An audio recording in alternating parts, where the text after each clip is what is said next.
सुंदरवन जंगल में रानी नाम की एक चिड़िया रहती थी। उसकी दोस्ती टुनटुनी नाम की एक बहुत ही सुंदर और प्यारी चिड़िया सी थी। टुनटुनी चिड़िया जितनी शांत और सरल थी, उसका पति कालू कौआ उतना ही दुष्ट और शैतान था। कालू कोई कामचोर आवारा कौआ था। एक दिन टुनटुनी चिड़िया रानी चिड़िया के घर आती है।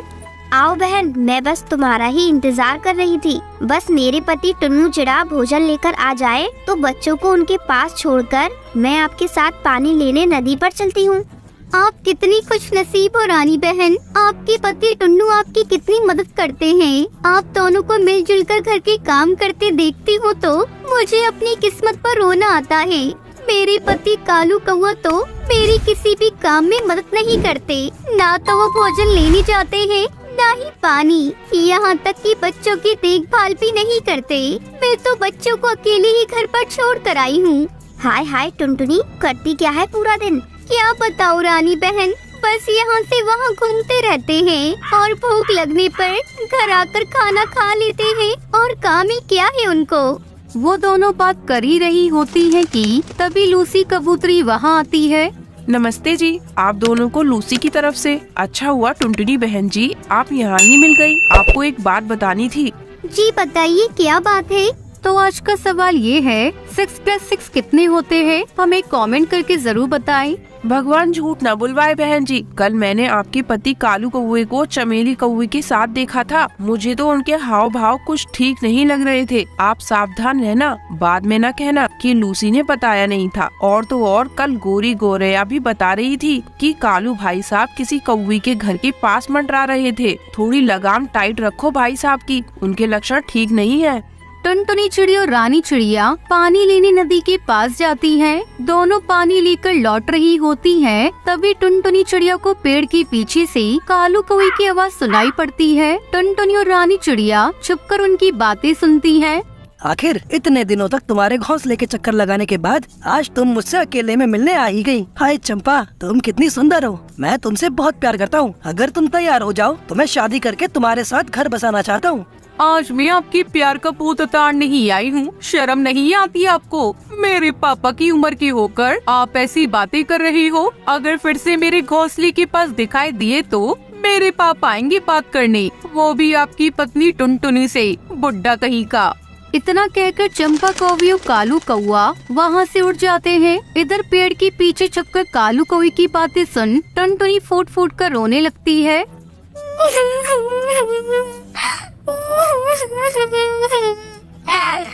आपने देखा न रानी बहन, कालू कौवा तो दूसरी शादी करने की फिराक में है। आज नहीं तो कल जरूर दूसरी चिड़िया ले आएगा। फिर मेरे बच्चों को क्या होगा? हमारे पास तो कोई दूसरा घर भी नहीं है। बात तो आपकी बिल्कुल सही है टुनटुनी जी, लेकिन रोने धोने से कुछ नहीं होने वाला। आप जैसी सुंदर सुशील पत्नी को छोड़कर दूसरी चिड़िया के बारे में सोचने का फल तो कालू को भुगतना ही पड़ेगा। अब तो लगता है कालू कौवे की दूसरी शादी करानी ही पड़ेगी। ये आप कैसी बातें कर रही हो रानी बहन कि आप कालू कौवे की दूसरी शादी कराओगी? आप फिक्र न करो टुनटुनी जी, बस मेरी पूरी बात सुनो। मेरी एक बचपन की सहेली जिसका नाम हरी भरी तोती है, बहुत तेज तर्रार और शातिर दिमाग की है। आप इतना समझ लो कि आपके कालू कौवे को वही सुधार सकती है।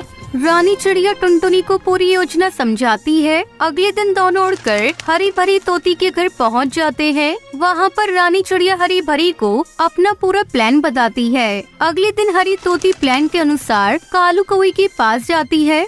कालू जी, आप तो बहुत ही सुंदर है। आपकी गोल गोल बड़ी बड़ी आंखें देखकर मेरा तो दिल ही खुश हो गया। आप सच सच बताएं, आपकी शादी तो नहीं हुई है ना? देखो, मेरा दिल मत तोड़ना। अगर आपने मना कर दिया तो मैं कभी भी शादी नहीं करूँगी। नहीं नहीं, मेरी पत्नी बहुत ही बदसूरत और बदतमीज थी, इसलिए मैंने उसे छोड़ दिया। मुझे कुंवारा ही समझो। मैं तुमसे शादी करने के लिए बिल्कुल तैयार हूँ। तो फिर ठीक है, कल ही हम दोनों शादी कर लेते हैं। हाँ हाँ, क्यों नहीं, मैं सारी तैयारियाँ कर लेता हूँ। कालू कौवा खुशी खुशी घर लौट आता है और अपनी पत्नी को उसके मायके भेजकर बिना बताए शादी की तैयारियां करने लगता है। अगले दिन कालू कौवा दूल्हा बनकर पहुंच जाता है। हरी भरी भी दुल्हन बनकर आ जाती है। दोनों की धूमधाम से शादी हो जाती है। कालू जी, हमारी शादी तो हो गई, लेकिन मैं कोई घास फूस के घर में नहीं रहने वाली। मेरे लिए पक्का मकान बनवा कर दोगे तभी मैं आपके साथ रहने आऊंगी। और हाँ, आप काम क्या करते हो ये तो मैंने पूछा ही नहीं। मैं कोई रूखा सूखा भोजन करने वाली नहीं हूँ। मुझे तीनों टाइम का बढ़िया स्वादिष्ट आपके हाथ का पका भोजन चाहिए होगा। ये तुम कैसी बातें कर रही हो मेरी प्यारी हरी भरी? अब तो तुम मेरी पत्नी हो, खाना तुम बना दिया करना। मैं कोई काम ढूंढता हूँ। अभी के लिए मेरे घास फूस घोंसले से काम चला लो, बाद में मैं पक्का घर बनवा दूंगा। तुम्हारे इस कच्चे घर में मेरी माँ और तीनों बहनें कैसे रह पाएंगी? मुझे पता होता कि तुम्हारे ऐसे फटे हाल है तो मैं कभी तुमसे शादी न करती। अगले दिन सुबह अरे सूरज निकलने वाला है, अभी तक सो रहे हो? जाओ पहले हमारे लिए पानी भर कर लाओ, फिर जल्दी से आकर घर की सफाई करके कुछ अच्छा सा बना दो। कालू कौवा पानी भर कर लाता है। घर पहुँचते ही लाओ पानी दो, मैं नहा लेती हूँ, फिर तुम और पानी लेते आना। जाओ पहले कुछ खाना बना दो। मुझसे इतना काम नहीं होगा, मैं खाना नहीं बना सकता। घर में राशन है ही नहीं तो खाना कैसे बनेगा? क्या कहा? घर में खाने को नहीं है? दूल्हा बनने का तो बड़ा शौक था, जवान बीवी रखने का शौक है तो थोड़ी मेहनत करना सीखो। कालू कौवा ऐसे ही दिन भर काम करता रहता है। पहले पानी भर कर लाता, फिर सफाई करके मांग कर अनाज लाता है। कालू जी, मेरी माँ के पैरों में तकलीफ रहती है, आज से रोज रात में आप उनके पैरों की मालिश कर दिया करना। इतना सुनते ही कालू के सब्र का बांध टूट जाता है। अगर तुमने मुझसे कोई काम करने को कहा तो मुझसे बुरा कोई नहीं होगा। कालू की बात सुनकर हरी भरी डंडा उठाकर उसकी पिटाई कर देती है। कालू को अपने घोंसले के बाहर बैठकर रो रहा होता है। तभी रानी चिड़िया वहाँ आ जाती है। अरे कालू भाई, आप यहाँ बैठकर रो क्यों रहे हो? क्या बात हो गई? अपने किए पर पछता रहा हूँ रानी बहन। मेरी इतनी सुंदर शांत और सुशील पत्नी की मैंने कभी इज्जत नहीं की। वो बेचारी दिन रात मेहनत करके बच्चों और मेरा पेट भरती रही और मैं बाहर घूमकर अय्याशियाँ करता रहा। मैंने तो कभी मेहनत करना सीखा ही नहीं। मुझे अपने किए पर बहुत पछतावा हो रहा है। काश कि मैं सब कुछ बदल सकता। मैंने अपने लिए गड्ढा खुद खोदा है रानी बहन। इतना कहकर कालू कौवा फूट फूट कर रोने लगता है। तभी टुनटुनी चिड़िया वहाँ आ जाती है। अभी समझ में आ गया है या नहीं? या और मार खाकर समझ आएगा कि तुमने मेरे साथ कितना बड़ा अन्याय किया है। मुझे माफ कर दो टुनटुनी, तुमसे अच्छी पत्नी मुझे नहीं मिल सकती थी। मुझे अपने किए पर बहुत पछतावा है। तभी टुनटुनी रानी हंसने लगते हैं। सच ही कहा गया है कि लातों के भूत बातों से नहीं मानते। उसके बाद कालू कौवा अपनी पत्नी टुनटुनी चिड़िया के साथ खुशी खुशी रहने लगता है। बहुत समय पहले राजस्थान के जंगल में टूनी चिड़िया अपनी बहू टुनटुनी चिड़िया के साथ रहती थी। शादी के कुछ साल बाद ही टुनटुनी चिड़िया के पति की मौत हो गई थी। पति की मौत के बाद टुनटुनी चिड़िया ने कुछ गाय को पाल लिया और उसका दूध बेचकर घर का खर्च चलाने लगी। एक दिन टूनी चिड़िया की बहू टुनटुनी चिड़िया उससे कहती है, माँ जी, मुझे बहुत ही स्वादिष्ट दही जमाना आता है। मैं सोच रही हूँ दूध के व्यापार के साथ साथ क्यों न हम लोग दही जमा कर बेचे, हमारी आमदनी दुगनी हो जाएगी। फिर हम पिंकी को अच्छी शिक्षा दे पाएंगे। बहू, तुम्हारा विचार तो बहुत अच्छा है। ऐसा करती हूँ, मैं 2-4 गाय और खरीद लेती हूँ। अब दोनों सास बहू दूध के साथ साथ दही जमा कर बेचने लगी। अरे वाह टुनटुनी बहन, ये तो तुमने बहुत अच्छा किया। हमें दही लेने के लिए शहर के जंगल जाना पड़ता था। यहाँ जो कालू दही बेचता था ना, उसकी क्वालिटी तो बिल्कुल घटिया होती है। ऐसा करो, तुम मुझे 20 थैली दही की पैक करके दे दो। मेरी बहू को मायके जाना है। अभी देती हूँ हरी काकी। इस तरह जंगल के पक्षी टुनटुनी चिड़िया से दही खरीदने लगे। एक दिन जमींदार कड़कनाथ सेठ टुनटुनी चिड़िया की दुकान पर आता है। टूनी, मैंने सुना है तुम्हारी बनाई हुई दही बेहद स्वादिष्ट होती है। हाँ हाँ मालिक, आपने बिल्कुल सही सुना है। अब अपने मुँह से क्या तारीफ करूँ? ये लीजिए, इसे खाकर बताइए इसका स्वाद कैसा है। टुनटुनी चिड़िया जमींदार को दही खाने के लिए देती है।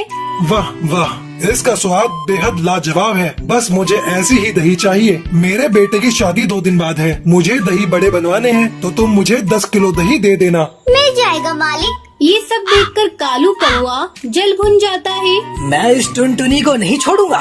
इसकी वजह से मेरा धंधा चौपट हो गया। इसे तो मैं सबक सिखा कर रहूंगा। अगले दिन टुनटुनी चिड़िया अपनी सास टूनी के साथ मिलकर जमींदार के लिए दही जमाती है और उन्हें रखकर अपने गाय को दाना पानी देने दोनों सास बहू चली जाती हैं। उधर कालू कौवा बहुत सारे नींबू लेकर टुनटुनी चिड़िया के घर आता है और उनका रस निकाल कर रख लेता है। घर में किसी को न पाकर कालू कौवा बहुत खुश होता है। अब देखता हूँ ये टुनटुनी चिड़िया जमींदार को कैसे दही देती है। जब ये कड़वे दही बड़े जमींदार के मेहमान खाएंगे तो थू थू करने लगेंगे। फिर जमींदार इन दोनों सास बहू को मौत के घाट उतार देगा और मेरा रास्ता भी साफ हो जाएगा। इस तरह कालू कौआ साथ में लाई हुई नींबू के रस को सारे दही में मिला देता है और चुपचाप वहाँ से चला जाता है। थोड़ी देर बाद दोनों सास बहू गाय को दाना पानी देकर घर वापस लौटती है। माँ जी अब जल्दी चलिए, हम लोग कड़कनाथ के यहाँ ये सारे दही के पैकेट पहुँचा देते हैं। तभी पिंकी चिड़िया स्कूल से घर वापस आ जाती है। माँ मुझे ये दही दो ना, मुझे भी दही खाना है। नहीं बेटा, ये दही जमींदार के यहाँ देने हैं। बहू जब पिंकी को दही खाने का मन है तो उसे एक पैकेट दही का दे दे। टुनटुनी चिड़िया पिंकी को एक पैकेट दही दे देती है। जैसे ही पिंकी दही खाती है, आथू माँ ये दही तो बहुत कड़वा है। फिर टुनटुनी चिड़िया दही को टेस्ट करती है। अथु हाँ माँ जी, ये दही तो सचमुच में कड़वा है। अब हम लोग क्या करेंगे? टुनटुनी चिड़िया भगवान का नाम लेकर दही के पैकेट को आंगन की मिट्टी में दबा देती है। हे भगवान, अब हमारी इज्जत आपके हाथों में है। किसी तरह जमींदार कड़कनाथ के कहर से हम लोगों को बचा लेना। अगले दिन टुनटुनी चिड़िया अपने आंगन में जाती है और बहुत सारे दही के पैकेट पेड़ पर लटके हुए देखकर हैरान हो जाती है। भगवान आपने मेरी लाज रख ली। माँ जी जल्दी आइए, ये देखिए आंगन में चारों तरफ दही के पैकेट उगे हुए हैं। टूनी चिड़िया भी दही के पैकेट पेड़ पर लटकते हुए देखकर हैरान रह जाती है। फिर जल्दी जल्दी दोनों सास बहू दही के पैकेट को तोड़ती हैं और जमींदार के घर पहुंचा देती हैं। उस दिन के बाद से टुनटुनी चिड़िया उस पेड़ पर लटके दही के पैकेट को भी अपनी दुकान पर बेचने लगती है। सभी उस दही को खाकर तारीफ करते हैं। इस तरह टुनटुनी चिड़िया अपने परिवार के साथ खुशी खुशी रहने लगती है। बरसात का मौसम था।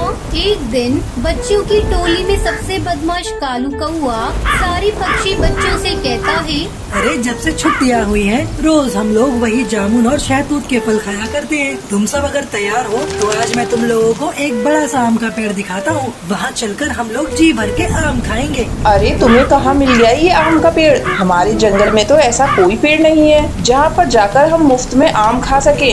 अरे तुम लोग चलो तो सही, वो पेड़ थोड़ा दूर जाकर है, लेकिन उस पर बहुत स्वादिष्ट और बड़े बड़े आम लगे हुए हैं। तुम उस जंगल के सुनसान इलाके में पड़ने वाली आम के पेड़ की बात तो नहीं कर रहे हो? ना बाबा ना, हम लोग वहाँ नहीं जाने वाले। मेरी माँ ने वहाँ जाने से मना किया है। अरे तुम तो हो ही डरपोक। अपने साथ साथ हमें क्यों डरा रही हो टुनटुनी चिड़िया?